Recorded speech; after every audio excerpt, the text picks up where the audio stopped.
नमस्कार साथियों, एक बार फिर से आप सभी के लिए लेकर आ चुका हूं मैं सीआरपीएफ ट्रेडमैन एग्जाम 2023 के लिए जीके जीएस के महत्वपूर्ण क्वेश्चनों की एक नई वीडियो। दोस्तों, हर वीडियो में हम जीके के ऐसे क्वेश्चनों को कवर कर रहे हैं जो एग्जाम में पूछे जा सकते हैं। तो यदि दोस्तों आप सीआरपीएफ ट्रेडमैन एग्जाम की तैयारी कर रहे हैं तो हर वीडियो को लास्ट तक जरूर से देखिएगा, हर क्वेश्चन को नोट डाउन करके याद करते चलिएगा। तो चलिए साथियों, आज की वीडियो की शुरुआत करता हूं बिना किसी देरी के। लेकिन उससे पहले यदि आप चैनल पर नए हो तो जरूर से सब्सक्राइब करके नोटिफिकेशन बेल कॉल पर सेट कर लीजिएगा, जिससे दोस्तों सीआरपीएफ ट्रेडमैन से रिलेटेड कोई भी वीडियो हमारे चैनल पर आता है तो सबसे पहले आपको नोटिफिकेशन मिल जाए। और दोस्तों, डेली सुबह 8 बजे आप सभी के लिए मैं जीके जीएस की प्रैक्टिस सेट की एक वीडियो लेकर आता हूं। शाम को 4 बजे दोस्तों हिंदी की वीडियो मैं लेकर आता हूं आप सभी के लिए। तो चैनल को जरूर से सब्सक्राइब कर लीजिएगा यदि दोस्तों आप सीआरपीएफ ट्रेडमैन एग्जाम 2023 की तैयारी कर रहे हैं। तो चलिए साथियों, आज की वीडियो की शुरुआत करता हूं। तो साथियों, आज की वीडियो का फर्स्ट क्वेश्चन है, महात्मा बुद्ध ने अपना धर्म चक्र प्रवर्तन किस स्थान पर दिया था। इस तरीके से क्वेश्चन एग्जाम में पूछ के आपको कंफ्यूज कर सकता है। महात्मा बुद्ध ने अपना धर्म चक्र प्रवर्तन किस स्थान पर दिया था, कौन सा ऑप्शन राइट हो जाता है। तो दोस्तों, इस क्वेश्चन का राइट आंसर ऑप्शन बी हो जाएगा, सारनाथ। सारनाथ में दोस्तों महात्मा बुद्ध ने अपना प्रथम उपदेश दिया था, जिसे धर्म चक्र प्रवर्तन बौद्ध धर्म में कहा गया है। तो यहाँ पर दोस्तों प्रथम उपदेश ना देकर आपको धर्म चक्र प्रवर्तन दे सकता है। इस तरीके से क्वेश्चन देके कंफ्यूज कर देगा। तो आपको याद रख लेना है, जहाँ पर महात्मा बुद्ध ने अपना प्रथम उपदेश दिया था सारनाथ में, उसी को दोस्तों धर्म चक्र प्रवर्तन कहा गया, याद रख लीजिएगा। और सारनाथ में दोस्तों इन्होंने प्रथम उपदेश में 5 ब्राह्मणों को अपना प्रथम उपदेश दिया था, जब इन्हें ज्ञान की प्राप्ति हो गई थी। ये भी याद रख लीजिएगा। महात्मा बुद्ध को ज्ञान की प्राप्ति किस वृक्ष के नीचे हुई थी, तो पीपल के वृक्ष के नीचे हुई थी। जरूर से याद रख लीजिएगा, एग्जाम में पूछा जा सकता है किस वृक्ष के नीचे, पीपल के वृक्ष के नीचे इन्हें ज्ञान की प्राप्ति हुई थी। उम्र भी पूछी जा सकती है, तो याद रख लीजिएगा 35 वर्ष की अवस्था में। कितने वर्ष की अवस्था में, 35 वर्ष की अवस्था में बोध गया में दोस्तों पीपल के वृक्ष के नीचे इन्हें ज्ञान की प्राप्ति हुई थी। और अपना प्रथम उपदेश कहाँ दिया था, सारनाथ में। सारनाथ को दोस्तों सारनाथ ना कहकर ऋषि पतनम भी कहा जा सकता है, तो याद रख लीजिएगा सारनाथ का नाम ऋषि पतनम भी है। ठीक है ना, तो कंफ्यूज मत होइएगा, यदि ऋषि पतनम भी दे दे तो सारनाथ ऋषि पतनम के नाम से भी जाना जाता था। ठीक है, चलिए अगला क्वेश्चन देखते हैं। नेक्स्ट क्वेश्चन है दोस्तों आपका, कांग्रेस पार्टी ने किस वर्ष पूर्ण स्वराज का प्रस्ताव पारित किया था। कौन सा ऑप्शन राइट हो जाता है, पूर्ण स्वराज का प्रस्ताव कांग्रेस पार्टी ने कब पारित किया था। तो दोस्तों इस क्वेश्चन का राइट आंसर हो जाता है ऑप्शन बी, 1929 ईस्वी में दोस्तों कांग्रेस पार्टी ने पूर्ण स्वराज का प्रस्ताव पारित किया था। कहाँ पर पारित किया था, तो याद रख लीजिएगा लाहौर अधिवेशन में। कहाँ पर दोस्तों, कांग्रेस के लाहौर अधिवेशन में दोस्तों पंडित जवाहरलाल नेहरू की अध्यक्षता में। कहाँ पर दोस्तों, पंडित जवाहरलाल नेहरू की अध्यक्षता में पूर्ण स्वराज का प्रस्ताव को पारित किया गया था। जरूर से याद रख लीजिएगा। चलिए अगला क्वेश्चन देखते हैं। अगला क्वेश्चन है, 2011 में देश के निम्न राज्यों में से साक्षरता दर सबसे कम थी। किस राज्य की साक्षरता दर सबसे कम थी 2011 में, कौन सा ऑप्शन राइट हो जाता है। तो दोस्तों इस क्वेश्चन का राइट आंसर हो जाता है ऑप्शन बी, बिहार। बिहार राज्य की दोस्तों साक्षरता दर सबसे कम थी। यदि मैं बात करूं कितनी थी, तो 61.8%। उसके बाद दोस्तों कौन सा राज्य आता है, अरुणाचल प्रदेश। अरुणाचल प्रदेश का 65.4% था। उसके बाद तीसरे नंबर पर राजस्थान आया, राजस्थान 66.1%, याद रख लीजिएगा। ठीक है, चलिए नेक्स्ट क्वेश्चन देखते हैं। अगला क्वेश्चन है, कांग्रेस के नरम दल के नेताओं की आंदोलन की पद्धति क्या थी। कौन सा ऑप्शन राइट हो जाएगा, कांग्रेस के नरम दल के नेताओं की आंदोलन की पद्धति। तो दोस्तों इस क्वेश्चन का राइट आंसर हो जाता है ऑप्शन बी, राजवामवध्य आंदोलन। कौन सा दोस्तों, राजवामवध्य आंदोलन दोस्तों कांग्रेस के नरम दल के नेताओं के आंदोलन की पद्धति थी। जरूर से याद रख लीजिएगा। चलिए नेक्स्ट क्वेश्चन देखते हैं। अगला क्वेश्चन है दोस्तों आपका, मुजफ्फरपुर में किंग्सफोर्ड की हत्या का प्रयास कब किया गया था। किंग्सफोर्ड की हत्या का प्रयास कब किया गया था, कौन सा ऑप्शन राइट हो जाता है। तो दोस्तों इस क्वेश्चन का राइट आंसर ऑप्शन ए हो जाता है 1908 में। दोस्तों 30 अप्रैल 1908 ईस्वी में किंग्सफोर्ड की हत्या का प्रयास किया गया था। किसने किया था? तो नाम आपको याद रख लेना है, प्रफुल्ल चाकी और खुदीराम बोस ने। किसने दोस्तों? प्रफुल्ल चाकी और खुदीराम बोस ने किंग्सफोर्ड की हत्या का प्रयास किया था। जिसमें क्या हुआ था, प्रफुल्ल चाकी ने पुलिस से बचने के लिए आत्महत्या कर ली थी और खुदीराम बोस को दोस्तों गिरफ्तार कर लिया गया था और उसके बाद खुदीराम बोस को फांसी दे दी गई थी। तो ये चीज़ आपको याद रख लेना है, किंग्सफोर्ड की हत्या का प्रयास 1908 ईस्वी में 30 अप्रैल को किया गया था। चलिए नेक्स्ट क्वेश्चन देखते हैं। अगला क्वेश्चन है, मुंडा जनजातियां अधिकांशतः कहाँ बसी हैं? कौन सा ऑप्शन राइट हो जाता है? दोस्तों आपके एग्जाम में 25 क्वेश्चन जीके से रिलेटेड आने वाले हैं और दोस्तों याद रख लीजिएगा 12 से 13 क्वेश्चन हर बच्चा अटेम्प्ट करके जाएगा। आपको क्या करना है, कम से कम दोस्तों कम से कम 20 या 22 क्वेश्चन अटेम्प्ट करके आने हैं जीके के, यदि आप सिलेक्शन चाहते हैं।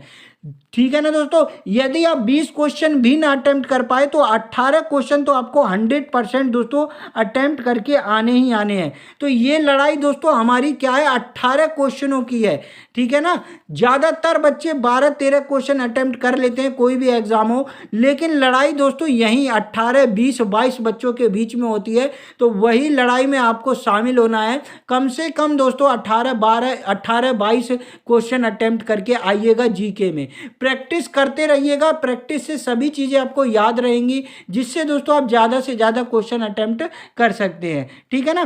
चलिए दोस्तों बताइए, मुंडा जनजातियां अधिकांशतः कहाँ बसी हैं? तो दोस्तों इस क्वेश्चन का राइट आंसर ऑप्शन है डी हो जाता है, झारखंड। कहाँ पर दोस्तों? झारखंड में मुंडा जाति अधिकांशतः बसी हैं। याद रख लीजिएगा, झारखंड के पहाड़ी क्षेत्रों में देखने को मिल जाती हैं। यदि मैं बात करूं मध्य प्रदेश की, तो याद रख लीजिएगा मध्य प्रदेश में भील और गोंड जाति ज़्यादातर पाई जाती है। ठीक है ना। असम की बात करूं तो बोडो, गभा, दिमाग, ये सब जातियां असम में पाई जाती हैं। उत्तर प्रदेश की बात करूं तो कोल, खगवार, कौन सी दोस्तों? कोल और खगवार जनजाति उत्तर प्रदेश में भी पाई जाती हैं। तो याद रख लीजिएगा।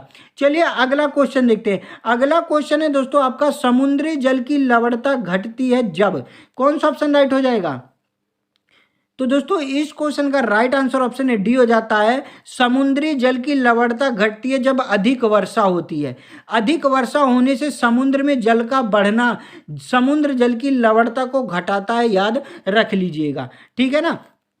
चलिए नेक्स्ट क्वेश्चन देखते हैं। अगला क्वेश्चन है, 1942 के आंदोलन में डॉक्टर राजेंद्र प्रसाद को किस जेल में दोस्तों किस जेल में कैद किया गया था? कौन सा ऑप्शन राइट हो जाएगा? 1942 के आंदोलन में डॉक्टर राजेंद्र प्रसाद को किस जेल में कैद किया गया था?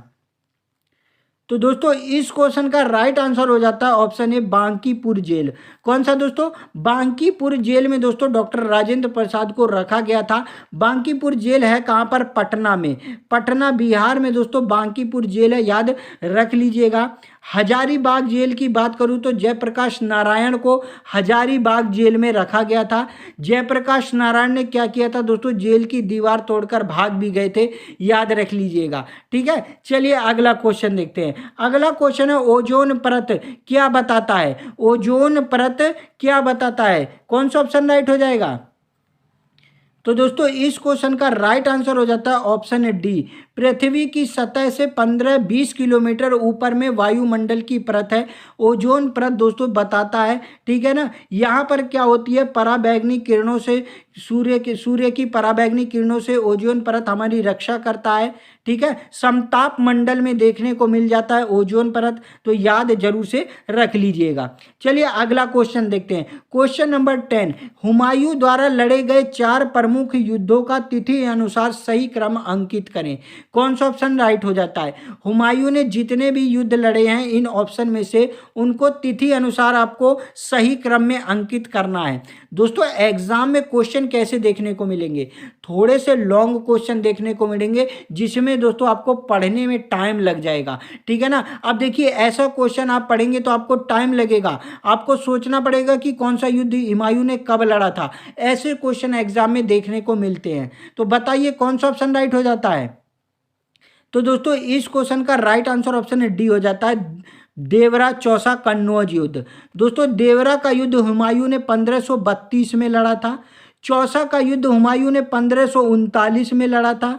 कन्नौज का युद्ध, जिसे बिलग्राम के युद्ध के नाम से भी जाना जाता है, हुमायूं ने 1540 में लड़ा था। और सरहिंद का युद्ध दोस्तों 1555 में लड़ा था, याद रख लीजिएगा। सारे युद्धों की मैं डेट आपको बता चुका हूं, ये भी आपको एग्जाम में याद करके रखना है। जैसे चौसा का युद्ध पूछ ले तो 1539, कन्नौज या बिलग्राम का युद्ध पूछ ले तो 1540, ऐसे भी दोस्तों आप याद जरूर से कर लीजिएगा। चलिए नेक्स्ट क्वेश्चन देखते हैं। अगला क्वेश्चन है, भारत में सर्वाधिक अनुसूचित जनजाति जनसंख्या वाला प्रदेश कौन सा है? कौन सा ऑप्शन राइट हो जाता है? भारत में सर्वाधिक अनुसूचित जनजाति जनसंख्या वाला प्रदेश, जल्दी से बताइए इसका कौन सा राइट आंसर हो जाएगा। और यदि दोस्तों आपने वीडियो को अभी तक लाइक नहीं किया तो वीडियो को एक लाइक जरूर से कर दीजिए, अपने सभी फ्रेंड्स में शेयर कर दीजिए। चैनल पर नए हो तो सब्सक्राइब करके नोटिफिकेशन बेल को ऑल पर सेट कर लीजिए। डेली दोस्तों जीके जीएस करंट अफेयर्स और हिंदी के प्रैक्टिस सेट देखने के लिए सीआरपीएफ ट्रेडमैन का हम एक क्लास लेके चल रहे हैं, जिसमें दोस्तों सिलेक्शन की एक रणनीति नई लेकर आए हैं, जिसमें दोस्तों आपको मोस्ट इंपोर्टेंट क्वेश्चन कराए जा रहे हैं। तो चैनल को जरूर से सब्सक्राइब कर लीजिएगा। और दोस्तों यदि आपने अभी तक हमारे टेलीग्राम चैनल को ज्वाइन नहीं किया है तो टेलीग्राम चैनल को जरूर से ज्वाइन कर लीजिएगा, क्योंकि टेलीग्राम चैनल पर हर वीडियो की पीडीएफ नोट्स मैं प्रोवाइड करा देता हूं। और टेलीग्राम चैनल की लिंक मैंने वीडियो के डिस्क्रिप्शन में दे दी है, तो आप आसानी से हमारे टेलीग्राम चैनल को ज्वाइन कर सकते हैं। तो टेलीग्राम चैनल को जरूर से ज्वाइन कर लीजिएगा। वीडियो को एक लाइक कर दीजिएगा, आपका लाइक ही दोस्तों हमें मोटिवेट करता है इस तरीके की वीडियो बनाने के लिए, ठीक है ना। तो चलिए बताइए, भारत में सर्वाधिक अनुसूचित जनजाति जनसंख्या वाला प्रदेश कौन सा है? तो दोस्तों इस क्वेश्चन का राइट आंसर हो जाता है ऑप्शन डी, उत्तर प्रदेश। उत्तर प्रदेश दोस्तों अनुसूचित जनजाति जनसंख्या वाला प्रदेश है, याद रख लीजिएगा। यानी सर्वाधिक संख्या उत्तर प्रदेश में ही निवास करती है। चलिए नेक्स्ट क्वेश्चन देखते हैं। नेक्स्ट क्वेश्चन है दोस्तों आप सभी का, राजनीतिक सुधारों को लेकर विरोध करने वाले पहले भारतीय कौन थे?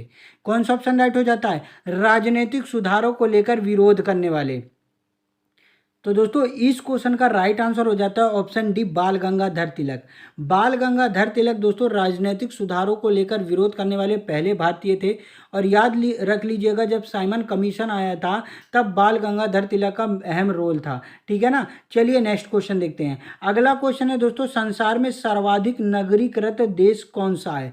सर्वाधिक नगरीकृत यानी ऐसा कौन सा देश है जिसमें दोस्तों सर्वाधिक लोग नगर में रहते हैं, शहरी क्षेत्र में रहते हैं? कौन सा ऑप्शन राइट हो जाएगा? तो दोस्तों इस क्वेश्चन का राइट आंसर ऑप्शन है डी हो जाता है, सिंगापुर। सिंगापुर दोस्तों सर्वाधिक नगरीकृत देश है, याद रख लीजिएगा। यानी ज़्यादातर जनसंख्या दोस्तों नगरीय क्षेत्रों में विकास करती है 2011 के आंकड़ों के अनुसार। यदि मैं बात करूं कितनी जनसंख्या, तो 52.1% जनसंख्या दोस्तों शहरों में विकास करती है सिंगापुर में। तो यह एक सर्वाधिक नगरीकृत देश है, जरूर से याद रख लीजिएगा। चलिए नेक्स्ट क्वेश्चन देखते हैं। अगला क्वेश्चन है, भील जाति कहाँ पाई जाती है? भील जाति कहाँ पाई जाती है? कौन सा ऑप्शन दोस्तों राइट हो जाता है? तो दोस्तों इस क्वेश्चन का राइट आंसर हो जाता है आपका ऑप्शन है डी, महाराष्ट्र। महाराष्ट्र में दोस्तों भील जाति पाई जाती है। यदि मैं बात करूं भील जाति की तो याद रख लीजिएगा मध्य प्रदेश। दोस्तों मध्य प्रदेश, महाराष्ट्र, राजस्थान। कहाँ दोस्तों? मध्य प्रदेश, महाराष्ट्र, राजस्थान और गुजरात, इन 4 राज्यों में दोस्तों भील जनजाति पाई जाती है। तो ऑप्शन में आपको जो भी देखने को मिले, यहाँ पर देखिए हमें ऑप्शन में महाराष्ट्र देखने को मिला था तो महाराष्ट्र सही हो गया। लेकिन यदि ऑप्शन में महाराष्ट्र की जगह आपको मध्य प्रदेश देखने को मिले तो मध्य प्रदेश सही हो जाएगा। तो इस तरीके से आपको याद रख लेना है, ठीक है ना। जरूर से याद रख लीजिएगा, मोस्ट इंपोर्टेंट है क्योंकि ऐसे क्वेश्चन एग्जाम में पूछे जाते हैं। चलिए नेक्स्ट क्वेश्चन देखते हैं। अगला क्वेश्चन है, एक उच्च न्यायालय का न्यायाधीश अपना त्यागपत्र किसे सौंपता है? कौन सा ऑप्शन राइट हो जाएगा? अपना त्यागपत्र किसे सौंपता है?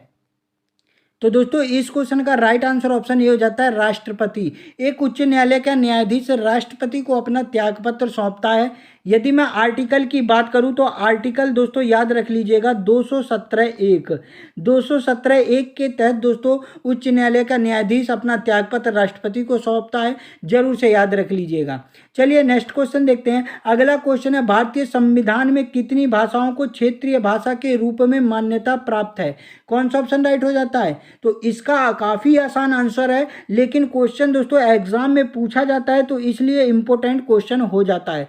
और ऑप्शन आपका डी राइट हो जाएगा। 22 भाषाएं दोस्तों भारतीय संविधान की 8वीं अनुसूची में, किसमें दोस्तों 8वीं अनुसूची में बताई गई हैं, तो ये भी जरूर से याद रख लीजिएगा। पहले कितनी भाषाएं थी? पहले 14 भाषाएं थी, बाद में दोस्तों भाषाओं को जोड़ा गया और 22 भाषाएं वर्तमान में भारतीय संविधान की सूची में हैं, तो जरूर से याद रख लीजिएगा। चलिए नेक्स्ट क्वेश्चन देखते हैं। अगला क्वेश्चन है, यूरोप की एक पर्वत श्रृंखला है। कौन सा ऑप्शन राइट हो जाता है? यूरोप की एक पर्वत श्रृंखला। तो दोस्तों इस क्वेश्चन का राइट आंसर ऑप्शन ए हो जाता है आल्प्स। आल्प्स दोस्तों यूरोप की एक पर्वत श्रृंखला है। इसका ज़्यादातर विस्तार देखने को मैं बात करूं तो स्विट्जरलैंड में है, लेकिन दोस्तों ये यूरोप की भी एक पर्वत श्रृंखला, याद रख लीजिएगा। इसकी लंबाई की बात करूं तो 2200 किलोमीटर। कितनी दोस्तों? दक्षिण में 2200 किलोमीटर इसकी लंबाई है, जरूर से याद रख लीजिएगा। औसतन ऊंचाई की बात करूं तो 300 किलोमीटर। कितनी दोस्तों? औसतन ऊंचाई इसकी 300 किलोमीटर है। ठीक है, चलिए नेक्स्ट क्वेश्चन देखते हैं। अगला क्वेश्चन है, बहुउद्देशीय नदी घाटी योजनाओं को आधुनिक भारत के मंदिर किसने कहा था? कौन सा ऑप्शन राइट हो जाएगा? आधुनिक भारत के मंदिर किसने कहा था? तो दोस्तों इस क्वेश्चन का राइट आंसर ऑप्शन बी हो जाता है, पंडित जवाहरलाल नेहरू ने दोस्तों बहुउद्देशीय नदी घाटी योजनाओं को आधुनिक भारत का मंदिर कहा था, जरूर से याद रख लीजिएगा। चलिए नेक्स्ट क्वेश्चन देखते हैं। क्वेश्चन नंबर 19 है, चट्टान पर उगने वाले पादप क्या कहलाते हैं? चट्टान पर उगने वाले पादप उन्हें क्या कहा जाता है? तो दोस्तों इस क्वेश्चन का राइट आंसर ऑप्शन है डी हो जाता है, सैलाद भिद्ध। क्या दोस्तों? सैलाद भिद्ध कहा जाता है चट्टान पर उगने वाले पादपों को। ये पौधे धरातल की कठोर चट्टानों पर, ये यानी जो कठोर चट्टानें होती हैं दोस्तों उन पर उगते हैं और इन्हें ज़्यादातर जल की आवश्यकता नहीं होती है। ऐसे पौधे ज़्यादातर दोस्तों कंटीले पौधे होते हैं, याद रख लीजिएगा। ठीक है ना, तो क्या कहा जाता है? सैलाद भिद्ध कहा जाता है जो चट्टानों पर उगते हैं पौधे। चलिए नेक्स्ट क्वेश्चन देखते हैं। अगला क्वेश्चन है, विरंजक चूर्ण के लिए कौन सा कथन असत्य है?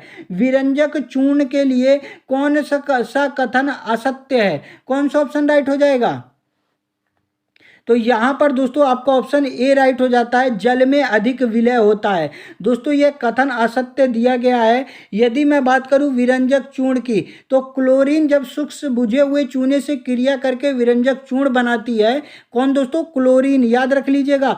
क्लोरीन जब शुष्क बुझे चूने के साथ क्रिया करके विरंजक चूर्ण बनाती है तो यह एक हल्के पीले रंग का चूर्ण हो जाता है। किस रंग का? हल्के पीले रंग का चूर्ण हो जाता है, याद रख लीजिएगा। एग्जाम में काफ़ी बार दोस्तों रंग भी पूछा जाता है तो हल्के पीले रंग का हो जाता है। ठीक है ना, कपड़ों का रंग उड़ाने में बहुत मदद करता है। जैसे क्या होता है दोस्तों, कपड़ों पे दाग लग जाते हैं, कहते हैं ना कपड़ों पे दाग लग गया है, छूट ही नहीं रहा है, तो दोस्तों क्लोरीन लगाकर विरंजक चूर्ण लगाकर कपड़े के दाग को हटाया जाता है, जिसमें क्या होता है कपड़े का रंग उड़ जाता है, जो भी आप जहाँ भी मान लीजिए दाग लगा हुआ होता है तो विरंजक चूर्ण का यूज किया जाता है। ठीक है ना, जरूर से याद रख लीजिएगा। क्रिया किसके साथ करता है? क्लोरीन शुष्क बुझे चूने के साथ। ठीक है ना, चलिए अगला क्वेश्चन देखते हैं। क्वेश्चन नंबर 21 है, किस खनिज से रेडियम प्राप्त किया जाता है? किस खनिज से रेडियम प्राप्त किया जाता है? कौन सा ऑप्शन राइट हो जाएगा? तो दोस्तों इस क्वेश्चन का राइट आंसर ऑप्शन बी हो जाता है, पिच ब्लेंड। पिच ब्लेंड खनिज से दोस्तों रेडियम प्राप्त किया जाता है। ठीक है, हेमेटाइट से लोहा प्राप्त किया जाता है, जबकि अवसादी शैलों में चूना पत्थर पाया जाता है, याद रख लीजिएगा। लेकिन यदि दोस्तों यहाँ पर मैं बात करूँ रेडियम की खोज किसने करी थी, तो मैडम क्यूरी का नाम आपको याद होगा। 1898 ईस्वी में दोस्तों मैडम क्यूरी ने रेडियम की खोज की थी, जरूर से याद रख लीजिएगा। चलिए नेक्स्ट क्वेश्चन देखते हैं। अगला क्वेश्चन है, उत्तर प्रदेश में रानी लक्ष्मीबाई बांध परियोजना कहाँ निर्मित है? उत्तर प्रदेश में रानी लक्ष्मीबाई बांध परियोजना किस नदी पर निर्मित है? कौन सा ऑप्शन राइट हो जाता है? तो दोस्तों इस क्वेश्चन का राइट आंसर ऑप्शन बी हो जाता है बेतवा नदी। कौन सी नदी है दोस्तों? बेतवा नदी पर दोस्तों यह रानी लक्ष्मीबाई बांध परियोजना है, जरूर से याद रख लीजिएगा। यह मध्य प्रदेश और उत्तर प्रदेश की एक संयुक्त परियोजना है। क्या है? संयुक्त परियोजना है, जरूर से याद रख लेना है। चलिए नेक्स्ट क्वेश्चन देखते हैं। अगला क्वेश्चन है दोस्तों पीली क्रांति से संबंधित है। दोस्तों क्रांति जितनी भी, जैसे पीली क्रांति, नीली क्रांति, भूरी क्रांति, गुलाबी क्रांति, ये सब आपको याद रख लेना है, ठीक है ना। पीली क्रांति कौन सा ऑप्शन राइट हो जाता है? तो दोस्तों इस क्वेश्चन का राइट आंसर ऑप्शन सी हो जाता है, तिलहन से संबंधित दोस्तों पीली क्रांति है, ठीक है, याद रख लीजिएगा। यदि श्वेत क्रांति की बात करूं तो दुग्ध उत्पादन से संबंधित श्वेत क्रांति है। नीली क्रांति मछली उत्पादन से संबंधित है। गुलाबी क्रांति दोस्तों मांस व्यापार से संबंधित है, जरूर से याद रख लीजिएगा। भूरी क्रांति ईंधन के उत्पादन से संबंधित है। तो ये सभी क्रांति एक बार जरूर से याद करके तब एग्जाम में जाइएगा। चलिए नेक्स्ट क्वेश्चन देखते हैं। अगला क्वेश्चन है निम्न में से कौन सी गैस ग्लोबल वार्मिंग के लिए ज्यादा जिम्मेदार है? सबसे ज्यादा जिम्मेदार कौन सी गैस है? कौन सा ऑप्शन राइट हो जाता है? तो दोस्तों इस क्वेश्चन का राइट आंसर हो जाता है option C, carbon dioxide. Carbon dioxide दोस्तों ग्लोबल वार्मिंग के लिए ज़्यादा जिम्मेदार है, याद रख लीजिएगा CO2, ठीक है ना। चलिए नेक्स्ट क्वेश्चन देखते हैं। अगला क्वेश्चन है निचली गंगा नहर का उद्गम स्थल कहाँ पर है? निचली गंगा नहर का उद्गम स्थल कौन सा ऑप्शन राइट हो जाएगा दोस्तों? जल्दी से कमेंट करके बताइए इसका कौन सा ऑप्शन राइट हो जाता है। तो दोस्तों इसका राइट आंसर हो जाएगा आपका ऑप्शन डी। कौन सा दोस्तों? ऑप्शन डी, नरोरा में दोस्तों निचली गंगा नहर का उद्गम स्थल है, जरूर से याद रख लीजिएगा। बुलंदशहर से संबंधित भी है, तो ये सभी चीज़ें आपको याद रख लेना है।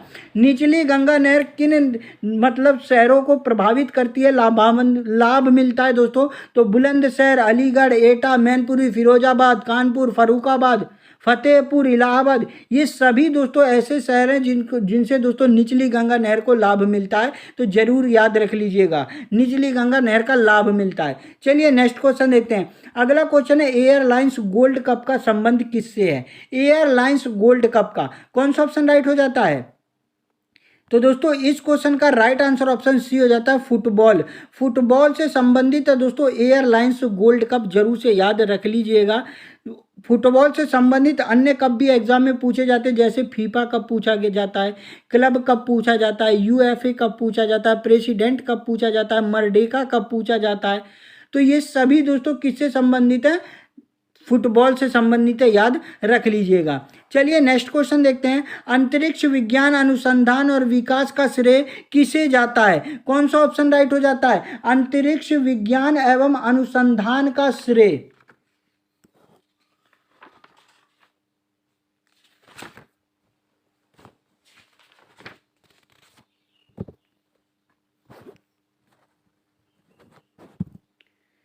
तो दोस्तों इस क्वेश्चन का राइट आंसर हो जाता है ऑप्शन बी, विक्रम साराभाई को। किसको दोस्तों? विक्रम साराभाई को अंतरिक्ष विज्ञान पर अनुसंधान और विकास का श्रेय जाता है, जरूर से याद रख लीजिएगा। चलिए अगला क्वेश्चन देखते हैं। किस सुल्तान के काल में खालसा भूमि अधिक पैमाने पर विकसित हुई? कौन सा ऑप्शन राइट हो जाएगा? किस सुल्तान के काल में खालसा भूमि अधिक पैमाने पर विकसित हुई थी? तो दोस्तों इस क्वेश्चन का राइट आंसर ऑप्शन बी हो जाता है अलाउद्दीन खिलजी। अलाउद्दीन खिलजी के काल में दोस्तों खालसा भूमि अधिक पैमाने पर विकसित हुई थी, जरूर से याद रख लीजिएगा।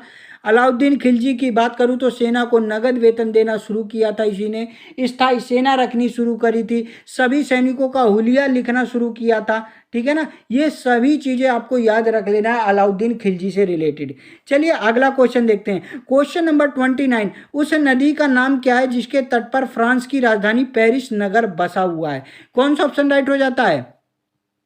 तो दोस्तों इस क्वेश्चन का राइट आंसर ऑप्शन सी हो जाता है सीन। सीन नदी पर दोस्तों फ्रांस की राजधानी पेरिस नगर बसा हुआ है, जरूर से याद रख लीजिएगा। चलिए अगला क्वेश्चन देखते हैं। अगला क्वेश्चन है एलिफेंटा के प्रसिद्ध शैल को काटकर बनाए गए मंदिरों का श्रेय किसे जाता है? ऐसे क्वेश्चन एग्जाम में पूछे जाते हैं, इंपॉर्टेंट है, जरूर से नोट डाउन कर लीजिएगा।